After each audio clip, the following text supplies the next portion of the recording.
Boa tarde a todos. Hoje estamos aqui para fazer uma série de vídeos sobre os dogmas cristológicos. Se houver algum ruído que atrapalhe a nossa transmissão, como vocês podem perceber, estamos sob a torre da Basílica, no centro da cidade. Então qualquer inconveniente em sentido de ruídos que ocasionados sejam, pois nos perdoem. Para começar essa nossa série de vídeos então sobre os dogmas cristológicos, vamos fazer uma pequena oração para que o Espírito Santo venha nos abençoar e que as palavras proferidas sejam para a glória de Deus sempre, Em nome do Pai, do Filho e do Espírito Santo. Amém. Vinde, Espírito Santo, enchei os corações dos vossos fiéis e acendei neles o fogo do vosso amor. Enviai o vosso Espírito e tudo será criado e renovareis a face da terra. Oremos. Deus, que instruísse os corações dos vossos fiéis com a luz do Espírito Santo, fazer que apreciemos retamente todas as coisas, segundo o mesmo Espírito, e gozemos sempre da sua consolação, por Cristo Senhor nosso. Amém. Então vamos falar nessa série sobre dogmas cristológicos. São no total de 8.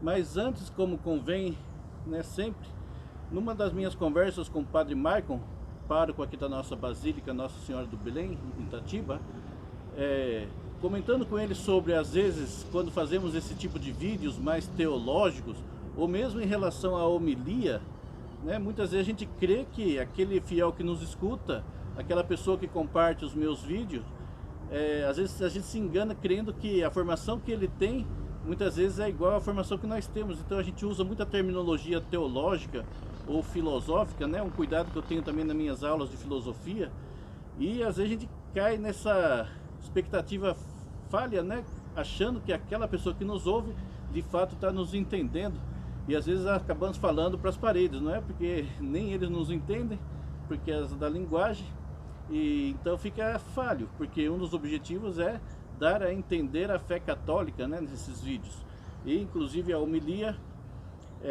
dar a entender o que a igreja se propõe naquele fim de semana, naquela celebração eucarística, para todos os fiéis.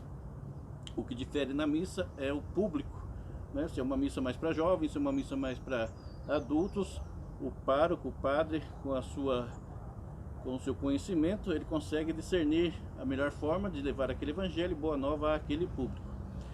Então vamos começar falando um pouco sobre o que é o dogma, Vamos falar sobre dogmas de Cristo, de cristológicos, e o que vem a ser o dogma. O dogma é uma verdade de fé revelada. O dogma, desde a época apostólica dos apóstolos, é aquilo que Cristo nos deixou e que através dos apóstolos vai sendo propagado. E até hoje a igreja sucessora dos apóstolos, ela tem como uma das tarefas guardar o depósito da fé. Esse depósito da fé guardada, esses dogmas são protegidos para que a fé mais límpida possível seja transmitida de séculos em séculos a todos os fiéis. Isso é chamado também dentro da igreja de sucessão apostólica, Desde Pedro, primeiro Papa eleito por Cristo, há uma série de papas de uma maneira retilínea, até o Papa Francisco atual. Então isso se chama sucessão apostólica. E a igreja então tem como incumbência guardar esse depósito da fé. E esse depósito da fé guardado se vem através desses dogmas.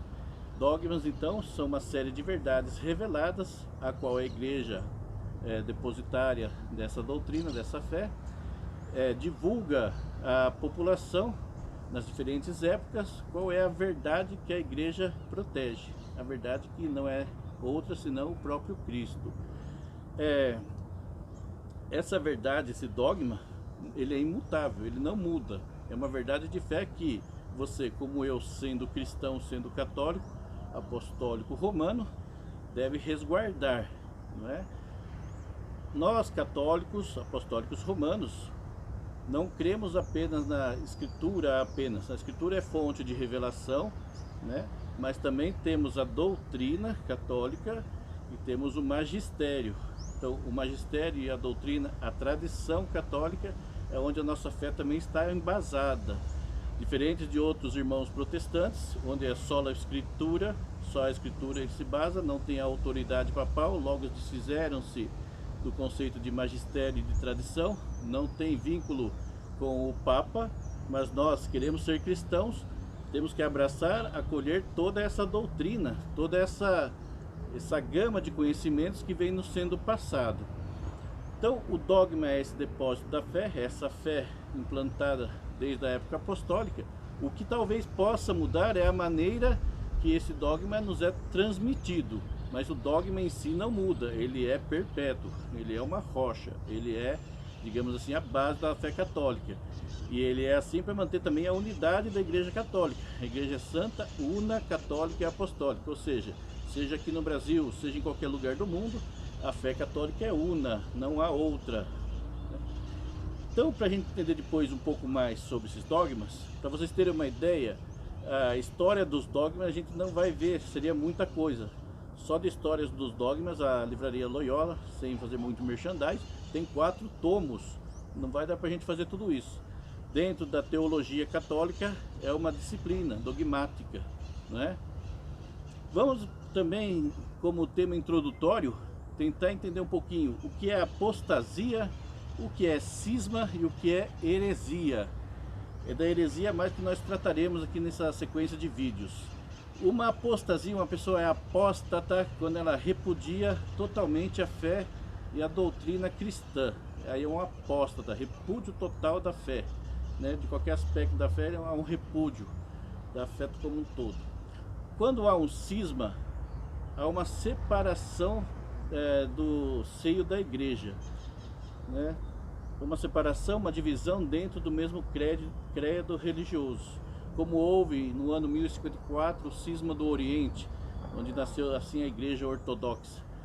Haveria a ocasião talvez da gente trabalhar em outras ocasiões, em outro vídeo, a questão do diálogo interreligioso, do ecumenismo. São coisas parecidas, mas não são a mesma coisa. Como há esse diálogo entre as diferentes igrejas e entre as igrejas cristãs, para tentar retrazer a unidade de novo na sola uma igreja. Vamos tratar mais nesses vídeos decorrentes da questão da heresia. O que é heresia? A heresia nasce dentro da fé católica, né? Uma pessoa que recebeu o batismo, ele cria um caminho paralelo frente às verdades da fé. Heresia significa separação de tudo, ou tomar uma parte.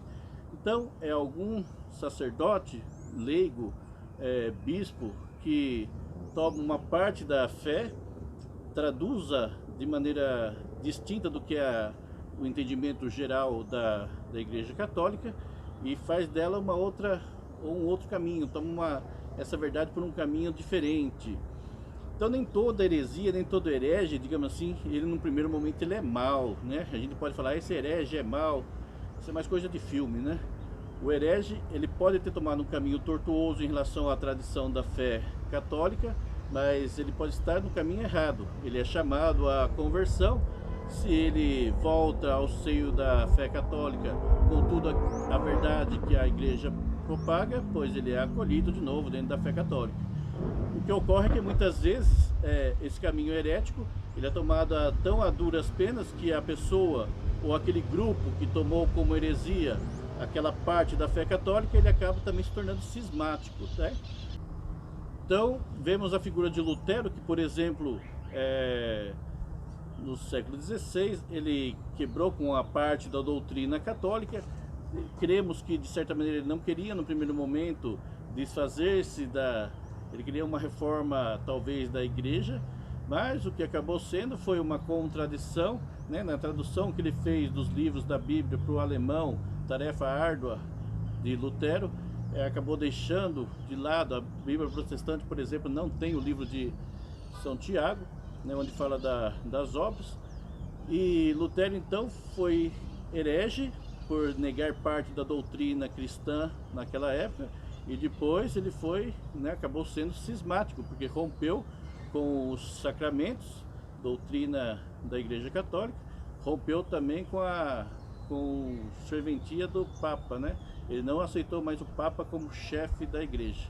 Então, nos próximos vídeos nós veremos como que as heresias foram surgindo, principalmente no tocante ao nosso tema, que são os dogmas cristológicos, como que a figura de Cristo foi sendo entendida e desvirtuada, né, por certos sacerdotes ou bispos dentro da doutrina, e como a igreja depois foi colocando tudo no seu rumo através dos chamados concílios ecumênicos. Através de um concílio a igreja se reúne e foi alicerçando a fé que hoje nós professamos. Então, muito obrigado a todos e até o próximo vídeo.